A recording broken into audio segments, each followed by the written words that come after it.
Hey there everyone, welcome to Gaming Basics, and on today's video I'm gonna show you how to change your password of your EA account. So without further ado, let's dive right into it. So first of all, open up your web browser and type in ea.com. After you type in ea.com, just hit enter to load up this website.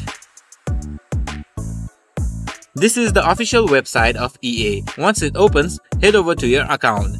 The account should be located in the top right section of the page. Just click on your account and click on Account Settings. Now once you're inside Account Settings, head over to Security tab.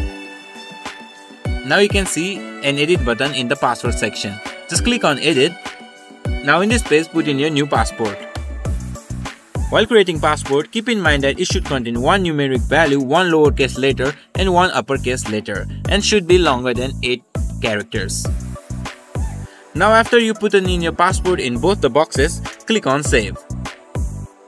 And your password should change right away. And that's it for today's video guys. If you have any confusion, just leave your queries in the comments. And don't forget to like and subscribe to our channel for more useful videos as such. And be sure to hit that notification bell so you never miss our future videos. Thanks for watching.